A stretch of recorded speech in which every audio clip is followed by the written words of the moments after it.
I want to talk to you today about a common phrase and probably a common thing that most of us past 30 or so will have experienced at least once. And that is, for lack of a better title, just we're going to talk about what might have been. And I wonder if you've wondered what might have been. You ever play that game? You ever play the game of what if? What if you had dated that other boy or that other girl? What if you had married that other one? Don't talk about any of this out loud. Let me do the talking. You just sit. Okay? Just sit today. Don't even nod. Don't say amen. And whatever you do, don't say I wonder. Just sit. Let me do all the talking. You ever wonder, what if I'd married the other man, the other woman? What if I had taken that other job? What if we'd bought the other house? What if I'd chosen a different set of friends? What if I'd have gone to a different college or majored in a different subject or just anything? I'm guessing most of us would have played that game once or twice. What if?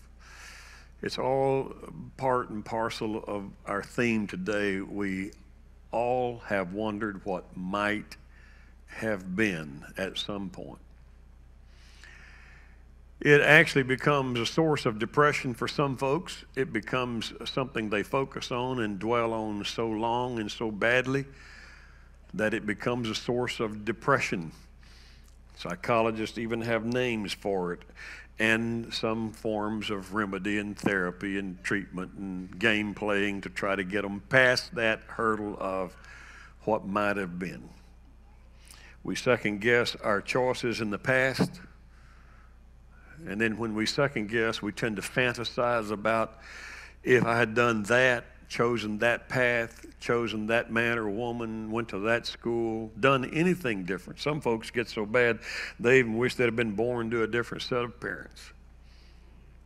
But the simple truth is, it's just part of the mind's imagination and part of the coping mechanism I think most of us have, and especially when we are battling depression and going through moods and moments where life isn't like we thought it would be. Life hasn't turned out the way we wish it would have turned out. And so we simply wonder what might have been. I don't know if just getting old is a blessing, or if it's that the older we get, the more we observe in other people as well as our own life. If I had only learned from my life and my mistakes, I don't know that I would have learned very much.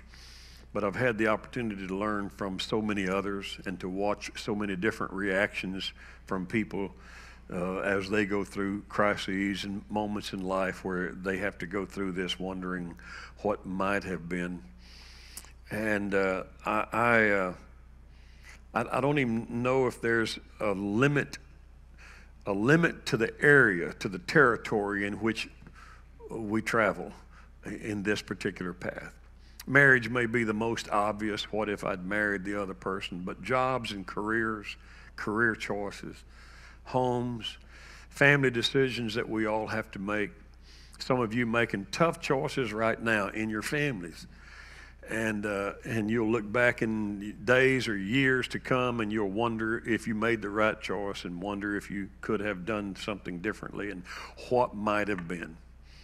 I'm so old now that I have little to, I don't think too much about tomorrow, because it might not be a tomorrow, but I think a lot about yesterday. And man, yesterday, you know, you face so many crises in life that you're not really prepared for, and you have to make a decision that you don't necessarily want to make. And I remember when our most recent tough struggle was just my mother and her Alzheimer's and dementia. And 14 years ago, I can tell you we didn't know if we were doing the right thing or not about Mom. she could have such wonderful days and know everybody and know everything and be sweet and loving.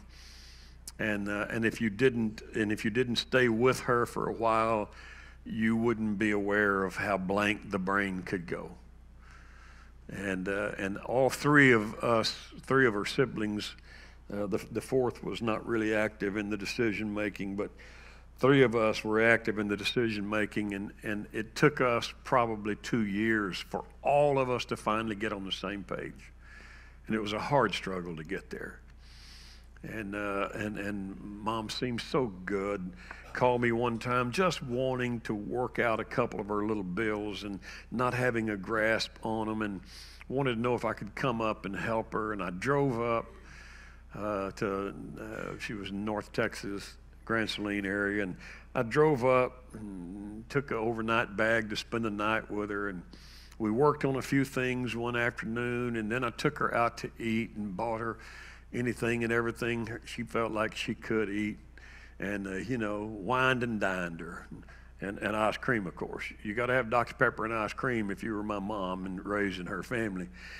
And so we had such a wonderful afternoon, such a wonderful evening, and we were already talking about her diagnosis and her dementia and her Alzheimer's, and I'm like, there's no decision to be made. She's just wonderful. And when we finished the evening and topped it off with coffee at her little apartment, her duplex, and went to bed, woke up the next morning, had a few things left to do. I'd bought her a little file box and some folders and labeled everything carefully for her, and got up the next morning, a little toast, a little coffee, sat down at the dining table. My bag was packed, and so for a reminder, I said, Mom, let me show you the notes I've made, and here's what you need to do. And I picked up the notes, and I put each one of them on the front of the box. And she said, I appreciate this so much, son, and sat down and wrote a couple of things, got up to go get another cup of coffee, came back, sat down, and just that quick, she looked at me with fear in her eyes. Who are you? Why are you in my house? What are you doing here? And I reached over to pat her arm, jerked away, and recoiled. Don't touch me. Who are you? And it didn't matter what I said. Mom, I'm your son. I'm Danny. I'm your boy. You need to leave my house. No, Mom, I spent the night with you last night. You need to get out. No, you just need to wait. Count to 10. Take a break. Look at the box. You and I have been working on some of your bills. I took you to dinner last night. I slept on the hide-a-bed. Right? Mom, get out. Mom. I got up to go kneel down by her and think I could hug her, and she jumped up and fell against the wall and started rebuking me in Jesus' name. I was the devil. Of course, that wasn't necessarily proof of her not being lucid, because I'm sure she had many occasions over the years to believe I was the devil in her family, but not this time. And I said, Mom, I can't leave with you like that. You need to leave. Get out. I can't go with you like this. And she started screaming, and I moved toward her to try to just hold her, and she fell back into a chair and started kicking her legs up at me, trying to kick me away. And I realized the only safe thing for me to do is pick up my bag and walk out the door in front of her so she sees me leaving. I didn't plan to go. I just wanted to wait and let her cool down. But instantly, she went from a great visit with her son to rebuking me and screaming at this stranger. And when I stepped out on her front porch, her next door neighbor had heard her screaming, and she'd already stepped out waiting on me. And Ruby said, Danny, there's nothing to do but leave. And I said, you've seen this? Oh, yes. But I had. And so it took those kind of things for the three of us to get on the same page and make the tough choices, to realize Mom needed 24 hours supervision and care when it didn't seem like she always did. but we knew she needed it. And man, I can't tell you how many times we look back and we second-guessed a few times over the next year. That was 14 years ago. Mom didn't completely lose her cognitive brain until about 8 years ago. In the last 4 years, she knew nothing and lived that way, 4 years, not knowing how to dress, what a fork was for, what food was for, what a bathroom was for, what a bed was for. Every step had to be explained to her 24 hours a day, and none of it stuck and retained. Hard place to be. A lot of second guessing. Should we have done this? Should we have called a doctor at that time? Should we have taken her to a different doctor? Should we have taken her to a big city somewhere and had her, you don't know. And so, you know, you can spend a lot of time wondering if you made the right choices and the right calls. You can waste a lot of life fantasizing about what might have been. And I don't know that it's bad. I don't know that it's a sin. I don't know that we're even talking about anything that everybody really will relate to today, but we are going to talk about it briefly a little bit. I wonder if Bible characters ever wondered what might have been. You ever think about that? Adam and Eve, Noah's sons, you think they might have ever had reason to look back and say, man, I wish I had. There's a legend that says Adam, it's just a legend, but there's a legend that says Adam spent the bulk of the rest of his life trying to find the garden. I don't know how old he was. The Bible gives us an age of 900 and something years. I don't know how much, if that means 900 out of the garden and he really wasn't going to be numbered in the garden. I don't know. I don't know how much of it is figurative and how much of it is literal. All I know is that he and Eve made a really bad call one day. And you have to wonder, how many times did they sit back and say, man, if? Because from what we read about that account up until that choice they made, they had it made. See, it was the curse that made them have to earn their living. He had to toil in the ground after that. Before that, didn't have to do anything. Just go pluck some fruit and eat it. But after that, he had to work. He had to make the ground produce. He had to till it and dig it up and plant and try to make something. Had to figure out how to make things out of skins of animals. Totally different creation, totally different life. Everything changed. But the legend that I read many years ago said that the ancients believed that Adam tried to find his way back to the garden for much of the rest of his life. Not because he missed that place where fruit grew without him toiling and digging in the soil, but because he missed the relationship he had with God in the garden. Prior to that bad choice they made, we read, the voice of the Lord would come into the garden in the cool of the day, and Adam would sit on that rock over there, and God would talk to him and him to God, as if that's all God made him for. I made something that I could communicate with. I made him a paradise to just be comfortable in, so that every day when the evening comes and he's calm and he's cool and he's eating pineapple and grapefruit or whatever you would like in your paradise. Pineapple and grapefruit's good in mine. You can have the apricots and the persimmons.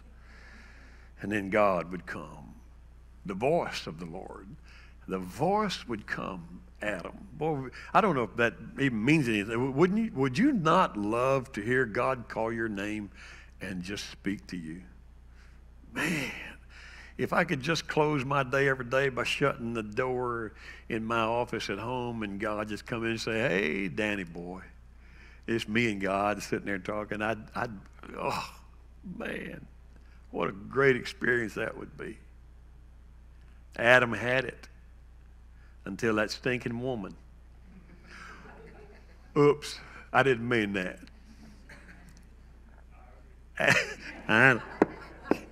That's my grandson thing there. Adam and Eve, don't you know, my goodness, don't you know there were hot and sweaty thorn-filled pastures, briars and brambles that he had never known or seen. because the earth changed. The earth was cursed because of their sin. And don't you know there had to be times where he just stopped and wiped the mud and the sweat off his head and said, oh my God, what did I do? What if I had just made another choice? What if I had just said to her, because there's only one. And you know, Noah's sons piggybacked on Noah. They weren't in the ark because they were great boys. They were in the ark because they were Noah's. And Noah himself, first season of grapes, and he gets drunk off of grapes, off of wine, and his boys. You don't know how much of that's figurative, and you don't know for sure what uncovering his nakedness meant. And some people think it had sexual connotation, and it doesn't make any difference. The simple reduction of the story is they made a really bad choice, and it cost. It cost them the life they knew. It brought blessing to some, cursing to others. And man, you could walk through this last week or so in my few moments of spare time and reading, family vacay, morning when I'm just reading. I started reading the bio of Moses again, and then I read the bio of David, and I started reading a little bit of Paul's bio. And let me just share a couple of things with you. For Moses, for example, he was born into a Jewish family, raised for a few months in secret by his mom and dad, who were supposed to get rid of babies. They were under an edict from Pharaoh, no more Jewish babies. But they knew that child was special. That's what the Bible said. They knew he was special. And so they hid him out long enough for Miriam to figure out some kind of strategy. They put him afloat in a basket, and Pharaoh's daughter found him floating, and she raised him. And then one day when he's old, after being raised in the palace of Pharaoh, he still takes the side of one of the Jewish slaves, knowing that's where he came from, and he kills an Egyptian soldier, whether on purpose or accidental, doesn't matter. He killed him. And once he killed him, he had to run for his life. And so he goes way out in the wilderness, and he finds a sheep herder who owns some sheep, and he's got a daughter named Zipporah, and Moses marries her, spends 40 years out there, has a couple of boys out tending sheep, and sees a burning bush after 40 years and turns aside. And you know the story. God spoke to him from the bush. What a great story. What a fantastic encounter. And Moses, so unimpressed with the voice coming out of a burning bush, so unimpressed. You know, we like to think that if God talked to us, I would fall on my face and say, whatever you want, God. Yeah, we'd be just like, because we are. God talks to us occasionally, and we do the same thing Moses did. We make excuses. Moses excused himself. I want you to go set my people free. I want you to go confront Pharaoh. Oh, God, I can't talk. I do really know. And he probably exaggerated it in case God, wouldn't know. And for every argument he gave, God had a counter. Then take Aaron with you. And Aaron can speak for you. You tell Aaron privately, and then Aaron will do publicly what you want him to say. I'll give you a spokesman. Well, I don't have any clout. They won't respect me. They want, what's in your hand? A shepherd's staff. Throw it on the ground. Okay, threw it down, turned into a snake. Pick it up. I bet he picked it up by the tail. Pick it up. He reached down to get it, turned back into a piece of wood again. How cool is that? And so you know the story. He went back with the power of I am who will I tell them. I can't even tell them. They got gods with names. I don't even know your name. Tell them I am sent you. Oh, I am. I got a snake that turns into a staff that turns into a snake, and I can't speak. And it's just pitiful. But it gets worse. We say he was the greatest leader ever because he led 1 million or 2 million people out of Egypt, not just convinced him after miracles, 10 miracles, not just convincing Pharaoh to let the slaves go, but getting jewelry from everybody that they lived and worked for. They walked out of there wealthy with the jewels and the gold and the silver. I mean, this is the greatest escape ever.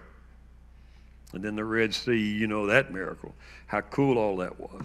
What we sometimes overlook is that Moses came to Kadesh Barnea on the threshold of the land God had promised him. And he's so rattled and so frazzled by these folks after a few months that he agrees to send 12 spies into the land and see if we can. You know how many miracles they've already witnessed? Starting with that staff he threw down long ago by the burning bush. The plagues that came because he said they were coming. The Red Sea that parted when he touched it with a rod. The water that brought the rock that brought water, and all he had to do was smite it with it. And they've already seen all this, and now they pause. I don't know. Should we go? Can we go? Let's get spies to go.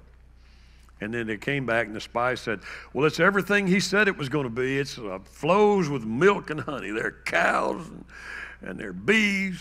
Apparently that's milk and honey. And there's everything you could imagine there. And the only problem is the people are huge. They're giants. They're healthy. They're muscular. They'll kill us. 10 of them said, let's not go. 2 of them said, God brought us this far. He brought us on the promise. We hadn't even seen what he promised us. He brought us here. Let's go. 2 men. And they decided to form a democracy all of a sudden and follow 10 instead of 2. And because of that, they were doomed, cursed by God, wander for 40 years in the wilderness until everybody from the old generation died off. If that doesn't make you old folks try to be a little more optimistic and a little perkier about your faith, I don't know what you need. Don't be a stick in the mud when it comes to God and his miracles and his power. But worse than that was Moses, greatest leader ever. Wonderful biography. What a story this man could. And then God says to this great, brave, courageous leader who finally stepped out and did what God said and overcame his own weakness and overcame the arguments and laid these people out and got God to write with his finger on tablets of stone and set a law up that these people would live by and orchestrated the development of 12 tribes and the construction of a traveling tabernacle, a genius of a leader. And then God looks at him and says, you're not going to enter the promised land that I promised. You're not going to get the reward. You let the spies dictate, not me. I told you this is what I brought for you. You let the people decide. You let 10 doubters. And because of that, you're never going to put a foot in your reward. Good grief. Thank you, God, for grace and forgiveness. Wonder how many times Moses woke up in the morning frustrated and weary and irritated and wondered what might have been. If I'd have just told 10 men, shut up. Shut up. I expected you to come back with faith and courage, not puny whining. Shut up. Then I'd get to go. We wouldn't have to wander out here for 40 years until people die off. I'd get to go. Wonder what might have been if you'd have just had more faith at some point. What if you'd have overcome a doubter? Somebody who said, no, I don't think so. Whining, complaining, fearful, scared. There's a lion in the street. Okay, well, I don't want to push too hard. And then you look back 20 years, 40 years later, and you say, oh, wonder what might have been. I don't know if Moses ever wondered, but I'm going to wrap up with him in a few minutes. You think Paul, the apostle, ever wondered what might have been had he made different choices? Paul was raised a wealthy man and a Jewish scholar. He was raised in the right side of the tracks, in the right neighborhood, to the right pedigree. Trained in Sanhedrin, which was, we'll just say, the Jewish college of the day. Under Gamaliel, one of the few named priests and educators of renown. Prepared for greatness, Paul was. He was on his way up, young man climbing the ladder of success. He was somebody to be reckoned with. And the way you and I know that, in case we weren't sure, is that you had to be somebody to just go get them to give you a decree and sign it and put it in your hand. You have permission to execute anybody who's not defending Judaism. Those people who call themselves Christians, those people of the way, following that heretic that we killed, you have permission to kill them on the spot. No jury, no trial necessary. You find them, you got the decree, unroll it. Every Jewish man is obligated to obey you and stone them to death. You got to have clout to get that kind of decree. Stephen didn't get a trial. No, sir. He just made a mistake of preaching on the street corner about Christ. And Paul came along. And Paul had enough clout with that decree that the Jewish men of the village picked up stones and killed that young Christian preacher. Stone him. And he wasn't the only one. That was going to be Paul's legacy. I'm going to get rid of this cult because I love God. And then one day he's on his way to Damascus, and a blinding light is overwhelming him, and he doesn't know anything to do except call out to his God. He calls out to his Yahweh. He wants Jehovah to answer him. Jehovah in his brain. Jehovah has said, hard for you to kick against those goads. I keep prodding you, and you just keep kicking. It's hurting, isn't it? It's hard. And he says, who are you? And the only God he knows is Jehovah, Yahweh. And can you imagine that Jew's surprise when a voice from heaven answers him? I am Jesus, whom thou persecutest. Transforming moment for him. He had to know in that moment that he had made a mistake. And then he had to know in the next few days that he had made the best choice ever. Blinding scales across his eyes. Ananias didn't even want to go pray for him. God says, I've got a purpose for this man. You have to go. I want you to say a prayer so he knows the scales will fall from his eyes and he can see because you prayed for him in my name. Paul knows now. Oh my, I was wrong, but I'm going to be right. And he disappeared for a few years so he could go study. This is a learned scholar who had to be able to put Moses' law somewhere in context with Jesus Christ. And did he ever? Man, when you read the writings of Paul in the New Testament, you understand how valuable he was to the Christian movement. And wouldn't you think God called somebody out of Judaism like that? Man, he put his stamp of approval on that man, Paul. Yeah, he did. He was hated by the Jews that he had once been a part of. He was mistrusted by the Christians who knew he was killing them. Everywhere Paul went, when word got there ahead of time, mobs showed up to harass him. Did you know he was beaten 5 times with 40 lashes minus 1? The 39 lashes sometimes kill men. It literally sometimes killed men. 39 times their bodies were smitten with a scourge, a cat o' 9 tails, if you please. Little barbs meant to tear the flesh and open up wounds that might not ever heal. Infection like crazy. Sometimes just bleed to death if we hit the right place and hit the right artery. And 5 times he was beaten with 39 strikes of a scourge and left for dead. What a way to feel like you're successful in a ministry. I bet Paul sometimes thought, I'm going to be the biggest name in Christianity. Yep, they still talking about that letter I wrote to the Romans. Nah, He didn't even know how long he was going to live. 5 times he was beaten with 39 lashes. 3 times they just took canes and rods and beat him. He was stoned once. You know, to survive stoning is pretty remarkable. Have you seen some YouTube videos of stonings still going on in certain countries in our world today?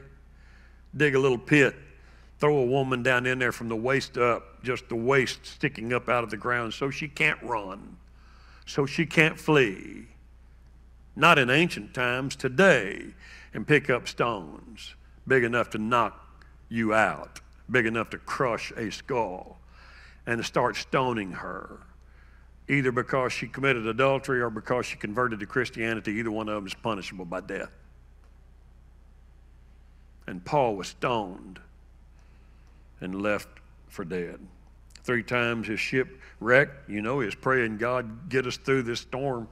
One time he was adrift at sea for 36 hours. The Bible just says a day and a half. I just put 36 hours in there guessing.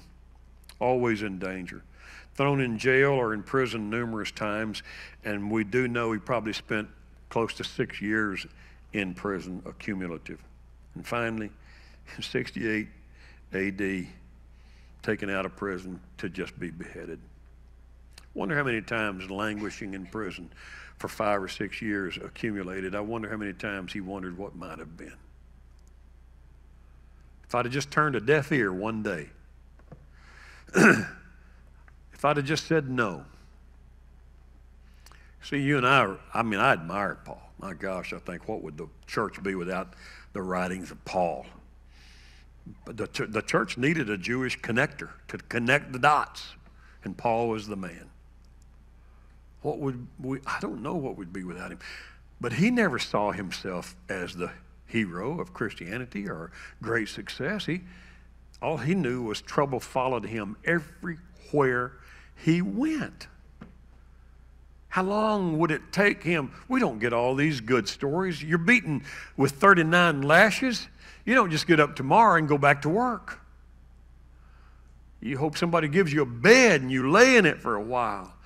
You hope somebody tenderly will bathe the wounds and carefully remove the scabs when they begin forming, and hope you don't get infection so bad that you just die from it. Fever and feverish nights. Dirt in the wounds from you rolling on the ground trying to get away. No hot shower, no tub. He's supposed to die. How long did it take him to recuperate? And after he finally could move his muscles and twist and bend a little bit, how courageous was he to go to another town and stand up and preach the gospel of Jesus? And I wonder how many times he thought, what if I just don't? And we could, man, you can walk through every great character. Joseph would be a good one, the dreamer. Didn't dream about his brothers selling him to a caravan as a slave. But I want to share verses with you about Moses and Paul and then wrap this commentary up. Hebrews 11th chapter, verse 24 starts an interesting little dialogue about Moses. It says, by faith Moses, when he was grown up, when he came to years, refused to be called the son of Pharaoh's daughter, choosing rather to suffer affliction with the people of God than to enjoy the pleasures of sin for a season. Verse 25, you just stare at it for a moment. There's a huge message there. Starts with the very first word. It was his choice. He made a choice. Choosing to suffer rather than to enjoy pleasure by choice. Esteeming the reproach of being Christian greater riches than the treasures that he might have had in Egypt. For he had respect unto the recompense of the reward. By faith he forsook Egypt, not fearing the wrath of the king, for he endured as seeing him who is invisible. And then Paul in Philippians 3 and 7, whatever gain I had, Paul said, he was successful. He was famous. He was well known. Everybody in the province knew Saul of Tarsus. And then Paul writes about his life as Saul. And he says, whatever gain I had, I counted as loss for the sake of Christ. King James uses an interesting word, dung. I counted all that I had before Christ as dung, which is, well, never mind. We'll just say loss. 8, verse 8. Indeed, I count everything as loss because of the surpassing worth of knowing Christ Jesus my Lord. For his sake I have suffered the loss of all things. You get that phrase? I lost everything. I lost. You see, you and I sit around and whine because our car's not running good. And Paul could say, I lost everything my parents planned for me. I lost everything that my certification and degree from Sanhedrin was gotten for. I lost all respect from I lost everything. I lost my property. I lost my house. I lost everything because I chose to follow Christ.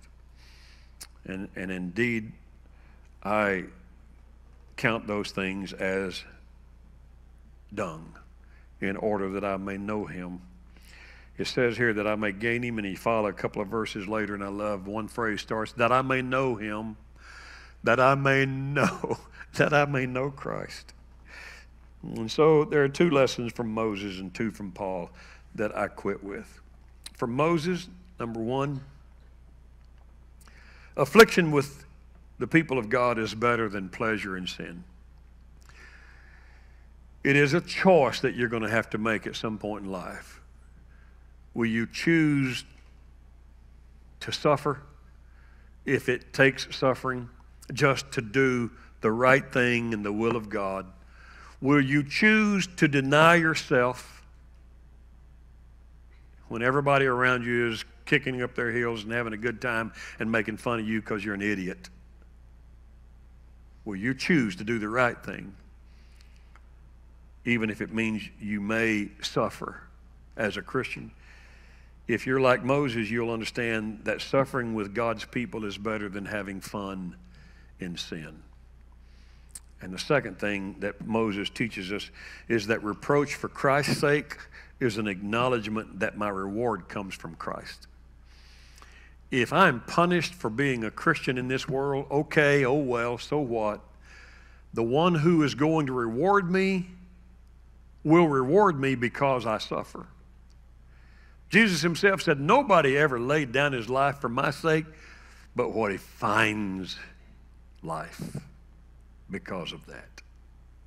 That's the hope I have for every martyr in the world today. 50 some odd countries, it's against the law in over 50 countries to convert to Christianity. And the people that are converting to Christianity and converting others to Christianity are in many cases losing their life today. You don't get to see that because we're worried about whether Trump should be impeached or not, and whether Melania is wearing too high heels. You might as well face it. That's the only thing you're going to hear on nightly news. Nobody cares in America about what's happening to Christians in the rest of the world. Nobody even wants to care. I don't know how we're going to sit down at the marriage supper of the Lamb and put our feet under the same table that our sacrificing and martyr brothers and sisters are going to pull up to. But it doesn't seem quite like we belong there. Number 3, from Paul, Paul said, I consider everything I had before I came to Christ as loss. There's nothing that I had before I came to Christ that I need to ever look back and say, I wish I had. I wonder what might have been had I kept it. Nothing. Everything before Christ is worthless. And number 4, my goal is to know him. The reason I do everything I do today is to know him. And if everything I do is designed that I might know him, then I will never look back on yesterday's decision and say, should I have done that? As long as I yesterday acted hoping to know him better. Did I say that right? Do you let me rephrase it and make sure I get this drip before we quit and go home. If I can live today with one simple goal, I want to know Christ. I want to know him. Then the choices I make today will be based on my desire to know Christ, not my desire to know another woman or know another man, not my desire to have a little more pleasure in sin, have a little fun, kick up my heels. Going to have a fine time this day. If everything I do is, will this draw me closer to God? Will this help me with God? Will this please Christ? Is this what Christ wants me to do? If everything's about Christ, then a week from now I won't have to look back and say, oh, I wish I hadn't done that, because everything I did was based on drawing me closer to Christ. One particular morning, we had a little vacation last week. It was pretty neat. We had a big old house, 3 stories tall. It was pretty cool. 6 bedrooms, 4 bathrooms. Old windows with weights and ropes on them. How long been since you saw a window with a rope and a weight? Now the house has been fully upgraded, fully modernized. Only people in my family that get up early by choice is me. Now, there are a few people that get up early, but they're not by choice. One of them is 3 months old. One of them is 2 years old. And they don't get up by choice. They get up by God only knows what. Some kind of motor is running. And like, I don't know, 5 o'clock, it's just like on. Because that happens to them, well, then their mommy and daddy have to get up.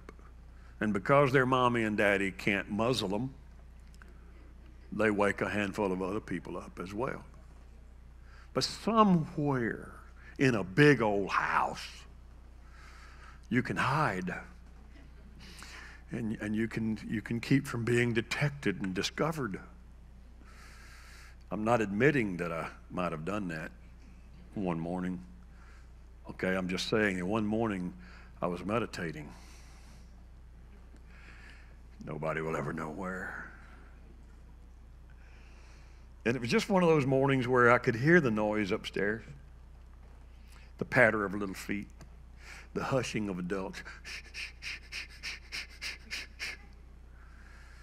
And it was amusing. And I was saying a few things to God, and I was having a moment of just like gratitude. I love my family. They're stupid people, but I love them.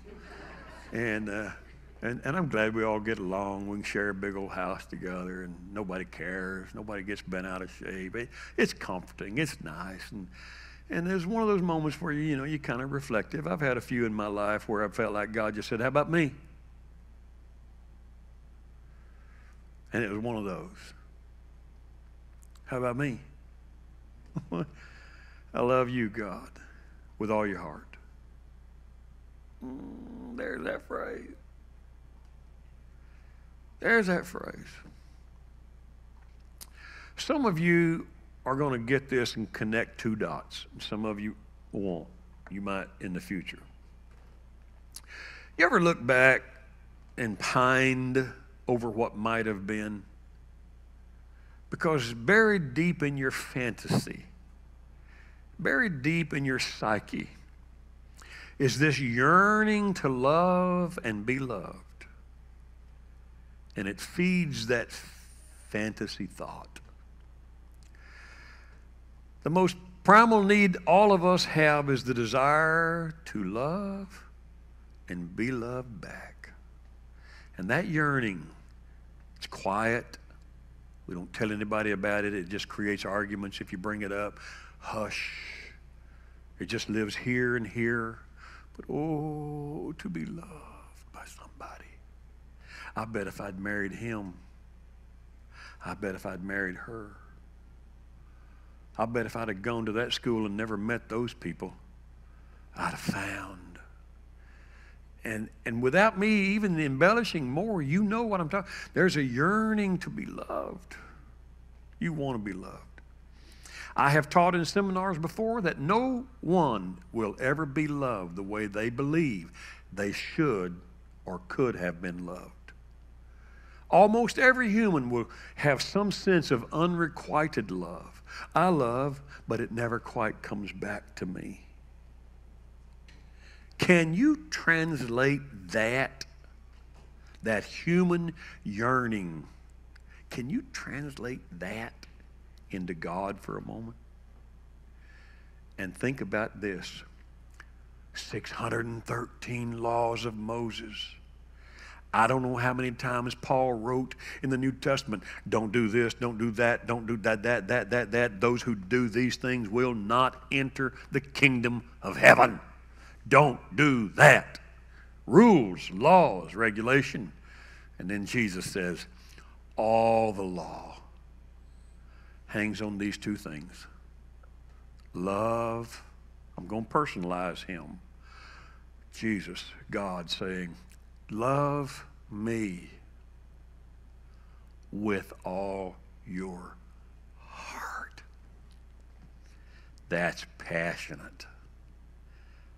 I mean, I love my wife and my family, but I don't know if I could say I love them with all my heart. Because I love me. And I love golf. And I probably lied to them a time or two. And hey, Dad, you got time? Now, oh, I got a meeting. It is. It's a meeting with golf and grass. If I loved them with all my heart, there'd probably never be any reason not to go do whatever I need to do. You understand? I realize I'm blowing some of my good lines with them, and they won't work anymore. The point I'm trying to get across is, this is what God wrapped it all up with. God didn't even echo the words of Paul. Don't do this, don't. God just said, love me with all your heart. You love him today. I know you do. I know you do, and I know you'll say, I love you, God, and I love you with all my heart. Yeah, baloney. Listen to me carefully when I say this. I'm not trying to be rude or mean. I'm trying to say, I don't know if we really do love him with all our heart. We love the image we kind of have of him. He likes me. He takes care of me, and I don't have to do much for him. Try loving your husband that way, or your wife. And all they'll do is spend most of their lives saying, I wonder what might have been if I'd gone another direction. Would she have loved me more? Would he? I wonder if God ever looks at me and says, I don't know if you were worth knocking on your door or not. I didn't get much love out of you. Oh yeah, you follow the rules. Yep, you follow the rules. You go to church and you do the right stuff. You love him? Do you make your decisions every day based on a love for him? It's not about church, you know. Calvary wasn't about setting up a new religion. It was about drawing all men to him. He said, if I be lifted up, and Jesus said, if I be lifted up, I will start a new church called the Christian Church. You know what he said. If I be lifted up, I will draw men to me. Stand, please. You love him? You love him with all your heart? Have you ever actually just tried to be passionately in love with Jesus and start your day saying, man, I'm going to talk to you all day today. Every time I'm away from people, I'm going to talk to you. I want you to know you have my ear and you have my attention. I'm going to talk to you today. I'm going to talk your ear off today. You're going to be so tired of hearing me talk by the end of the day. I'm going to talk your ear off. You ever done that? Because you love him so much, you just want to give him what he wants from you. What's he want from you? 5 more rules? Or love me with all your heart?